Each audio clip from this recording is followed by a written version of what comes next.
Michel Châtonnet, vous êtes œnologue, vous êtes responsable du laboratoire Excel que vous avez monté. Quand exactement ce laboratoire, il existe depuis combien de temps? Alors Excel a fêté l'année dernière ses 20 ans. Donc vous avez la double casquette œnologue et directeur de ce laboratoire. Vous êtes aussi viticulteur sur Saint-Émilion et la Lande de Pomerol.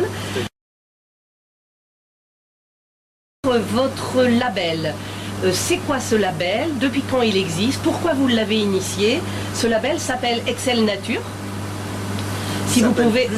Plus Nature, pardon. Par Excel. Est-ce que vous pouvez nous dire la jeunesse du projet et comment il existe aujourd'hui?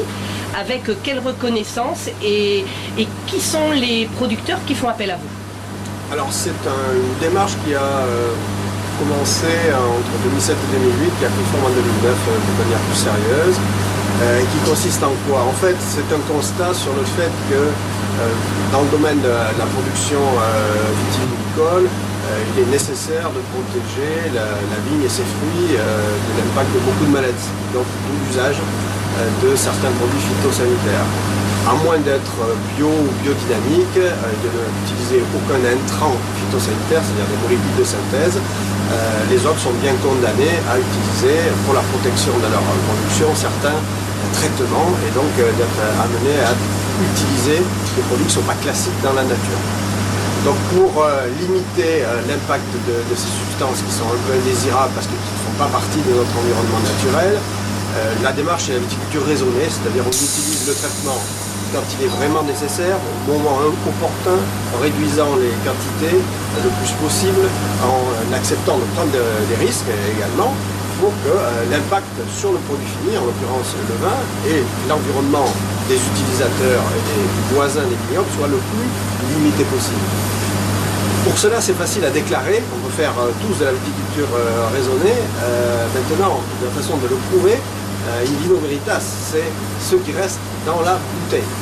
Peut-on mesurer des résidus de produits phytosanitaires dans la bouteille? Si oui, combien et à quelle quantité? Donc c'est ça l'objet du label entre guillemets Plus Nature by Excel.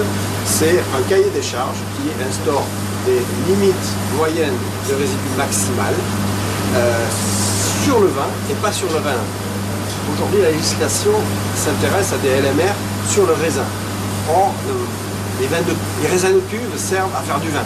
Donc je pense qu'il est nécessaire d'avoir des limites qui sont non pas mesurées sur le raisin, mais sur le produit fini en bouteille dans le vin. Et c'est donc l'objet du cahier des charges, puisque du label. Le label, c'est un terme un peu particulier, Plus Nature by Excel.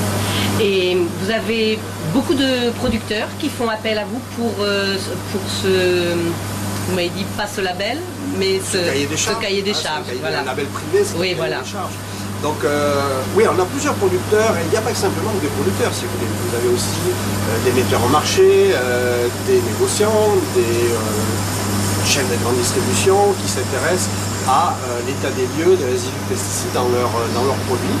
Et vous avez certains producteurs qui sont donc en viticulture raisonnée, sans forcément d'ailleurs le revendiquer officiellement, mais qui se servent de cet outil pour le monitoring, pour le suivi de l'efficacité de leur démarche. Et puis d'autres qui vont jusqu'à le revendiquer sur leur étiquetage en apposant une marque distinctive. Donc sur Bordeaux, c'est une démarche émergente, comme je l'ai expliqué depuis 2009.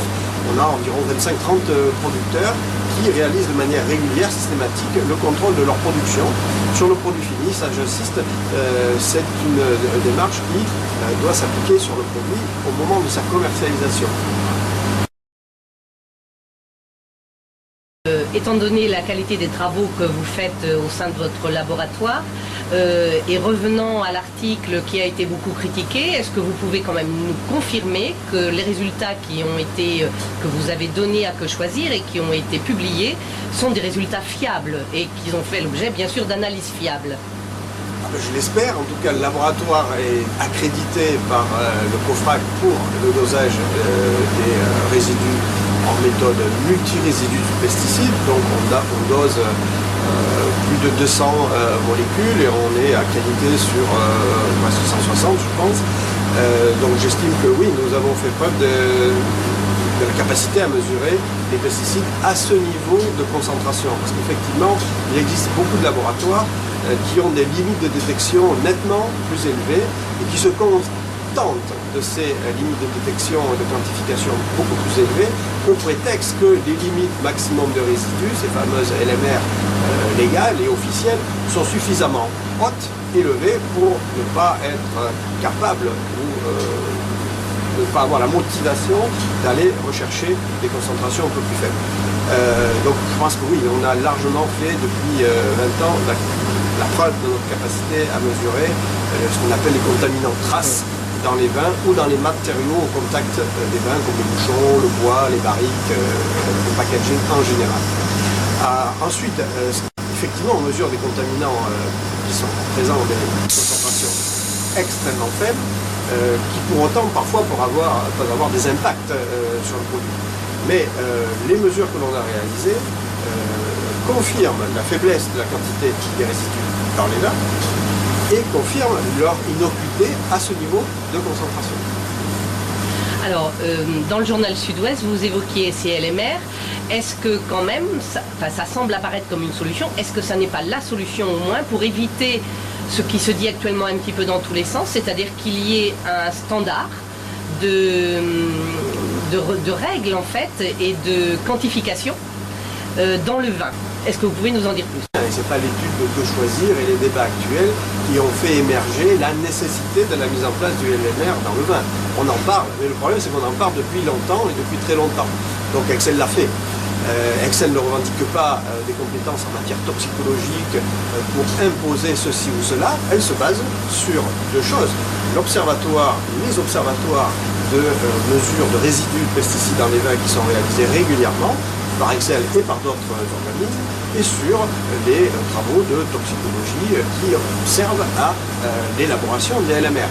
Donc on peut aujourd'hui, pas nous, mais les instances officielles, fixer des LMR dans le produit fini qui est livré au consommateur, c'est-à-dire le vin en bouteille, et pas le raisin de cuve qui sera transformé.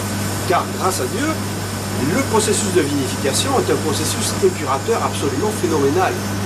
Et c'est pour ça que d'ailleurs, malgré l'utilisation, on va dire, relativement importante de pesticides en viticulture, on retrouve quasiment rien dans le produit livré au consommateur. Ça fait un peu un nettoyage. Oui, et je trouve que c'est un débat qui n'a pas lieu. On parle de choses qui n'ont strictement aucun intérêt, savoir qu'il y a des LMR qui sont élevés sur le raisin, et tatati et tatata, alors qu'on ne trouve rien, ou pas grand-chose, dans les vins. Donc autant fixer des limites faibles, mais cohérentes avec ce que l'on observe dans la réalité et avec les contraintes toxicologiques sur le produit qui est réellement consommé.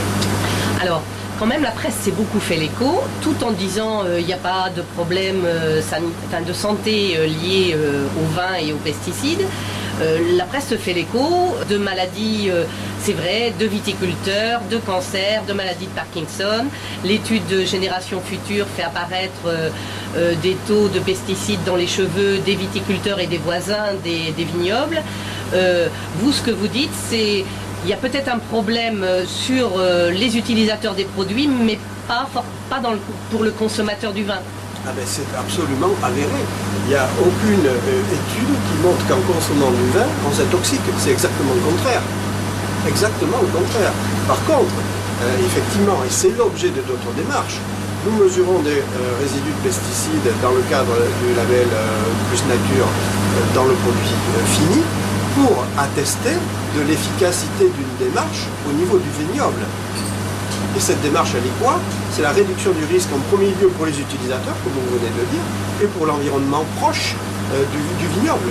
Parce que c'est à ce niveau-là qu'il y a un risque toxicologique avéré, certains est démontré, plus ou moins important en fonction des molécules que vous allez utiliser. Et c'est tout l'objet de la démarche Plus Nature, c'est initier la sélection de molécules qui ont le moins d'impact pour l'utilisateur et l'environnement proche, tout en ayant bien entendu une efficacité suffisante, et avec des molécules qui ont un taux de transfert du raisin au vin le plus faible possible pour avoir in fine le moins de résidus à destination donc, du consommateur, si j'ose dire, le plus faible possible.